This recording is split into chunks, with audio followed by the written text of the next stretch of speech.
ದಾಂಡೇಲಿಯ ಪ್ರವಾಸಿ ಮಂದಿರದ ಹತ್ತಿರ ನದಿ ದಡದಲ್ಲಿರುವ ಮೊಸಳೆ ಹಾಗೂ ಮರಿಗಳನ್ನು ನೋಡಲು ಗೇಟನ್ನೇರಿ ಹೋಗದಿರಿ ಮತ್ತು ಕಲ್ಲು ಎಸೆಯದಂತೆ ಮನವಿ. ದಾಂಡೇಲಿ ನಗರದ ಪ್ರವಾಸಿ ಮಂದಿರದ ಹತ್ತಿರ ಕಾಳಿ ನದಿ ದಂಡೆಯಲ್ಲಿ 40 ಮರಿಗಳಿಗೆ ಜನ್ಮ ನೀಡಿರುವ ಮೊಸಳೆ ಹಾಗೂ ಮರಿಗಳನ್ನು ನೋಡಲೆಂದು ಬೀಗ ಹಾಕಲಾದ ಗೇಟನ್ನೇರಿ ಹೋಗದಿರಿ ಹಾಗೂ ಅವುಗಳಿಗೆ ಕಲ್ಲು ಎಸೆಯದಿರಿ ಎಂದು ಪ್ರವಾಸಿ ಮಂದಿರದ ನಿರ್ವಾಹಕ ನಜೀರ್ ಮತ್ತು ಸ್ಥಳೀಯ ಮುಖಂಡರಾದ ಭರತ್ ಪಾಟೀಲ್ ಅವರು ಮನವಿಯನ್ನು ಮಾಡಿದ್ದಾರೆ. ಅವರು ಇಂದು ಶನಿವಾರ ಸಂಜೆ 4:15 ಗಂಟೆ ಸುಮಾರಿಗೆ ಮಾಧ್ಯಮದ ಮೂಲಕ ಸಾರ್ವಜನಿಕರಿಗೆ ಮನವಿಯನ್ನು ಮಾಡಿದ್ದಾರೆ. ಪ್ರವಾಸಿ ಮಂದಿರದ ಹತ್ತಿರ ಇರುವ ನದಿಯನ್ನು ವೀಕ್ಷಣೆ ಮಾಡುವ ಗೋಪುರದ ಗೇಟಿಗೆ ಅರಣ್ಯ ಇಲಾಖೆಯವರ ಸೂಚನೆಯ ಮೇರೆಗೆ ಬೀಗ ಹಾಕಲಾಗಿದೆ. ಆದರೂ ಮಕ್ಕಳು ಹಾಗೂ ಸಾರ್ವಜನಿಕರು ಗೇಟನ್ನೇರಿ ಮೊಸಳೆಯನ್ನು ನೋಡಲು ಹೋಗುವುದು ಹಾಗೂ ಕಲ್ಲು ಎಸೆಯುವುದು ಕಂಡುಬಂದಿದೆ. ಇನ್ನೂ ಕೆಲವರು ಪ್ರವಾಸಿ ಮಂದಿರದ ಪಕ್ಕದಲ್ಲಿ ನದಿಗಿಳಿಯಲು ಮುಂದಾಗುತ್ತಿದ್ದಾರೆ.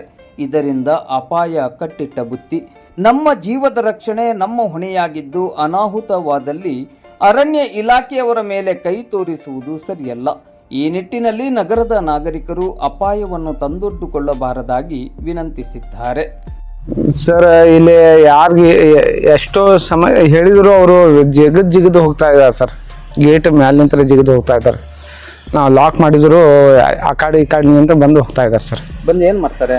ಬಂದು ಅದನ್ನು ಮೊಸಳಿಗೆ ಕಲ್ಲು ಹೊಡೆಯೋದು ಅದು ಇದು ಮಾಡ್ತಾ ಹಾಕೊಂಡು ಹೋಗ್ತಾರೆ ಸರ್. ಈಗ ಒಂದಿಬ್ಬರು ಸದ್ಯ ಬಂದಿದ್ರು, ಅವರು ಜೋರು ಮಾಡಿ ಕಳಿಸಿದ್ದೇನೆ ಸರ್. 24 ತಾಸು ನಾ ಹೆಂಗೆ ಕಾಯ್ತಾ ಇರಲಿ ಸರ್, ನಾ ಇರೋ ಒಬ್ಬನ ಸರ್ ಇಲ್ಲಿ.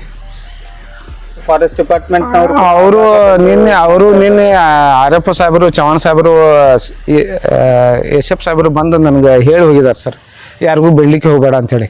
ನಾ ಮೇನ್ ಗೇಟ್ ಬಂದ್ ಮಾಡಿ ಇಟ್ಟಿದ್ದೀನಿ ಸರ್. ಆದರೂ ಮ್ಯಾಗಿಂತ ಹಿಂಗೆ ಬಂದು ಹೋಗ್ತಾರೆ ಸರ್. ತಮ್ಮ ಹೆಸರು? ನಜೀರ್ ಸಾಬ್ ಮಡ್ಗಾವಿ. ಎಲ್ಲರಿಗೂ ನಮಸ್ಕಾರ. ಈಗ ಇಲ್ಲಿ ಒಂದು ಮೊಸಳೆ ಒಂದು ಸುಮಾರು 40 ಮರಿ ಹಾಕಿದೆ. ಅದು ಯಾರಾದರೂ ಮಕ್ಕಳು ನೀರಿಗೆ ಇಳಿಯೋದಾಗಲಿ, ಆಮೇಲೆ ಮೀನು ಹಿಡಿಲಿಕ್ಕೆ ಇಳಿಯೋದಾಗಲಿ ಅದಂಥದ್ದೆಲ್ಲ ಕೆಲಸ ಮಾಡಬಾರ್ದು. ಯಾಕಂದರೆ ಅದು ಪ್ರಾಣಿ, ಅದಕ್ಕೇನು ಗೊತ್ತಾಗೋದಿಲ್ಲ.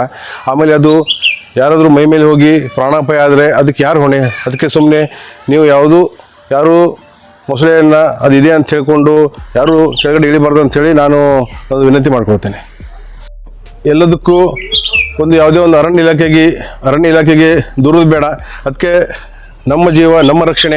ಮೊಸಳೆ ಇದೆ ಅಂತ ಎಲ್ಲರಿಗೂ ಗೊತ್ತಿದ್ಕೊಂಡು ಸಹ ಜನ ಅದಕ್ಕೆ ಕೆಳಗಡೆ ಇಳಿಯೋದು, ಅದಕ್ಕೆ ಕಲ್ಲನ್ನು ಹೊಡೆಯೋದು ಮಾಡ್ತಿರ್ತಾರೆ. ಅದಕ್ಕೆ ಆಮೇಲೆ ಅದು ಯಾರಾದರೂ ಜೀವ ಹಾನಿ ಮಾಡಿದರೆ ಅದಕ್ಕೆ ಸುಮ್ಮನೆ ನಾವು ಅರಣ್ಯ ಇಲಾಖೆಗೆ ದೂರಿದಂಗೆ ಆಗ್ತದೆ. ಅದಕ್ಕೆ ನಾವು ನಮ್ಮ ಸುರಕ್ಷತೆಯಲ್ಲಿ ನಾವು ಇರಬೇಕಂತ ನಾನು ಈ ಮೂಲಕ ನಿಮಗೆ ಹೇಳ್ತಾ ಇದ್ದೀನಿ.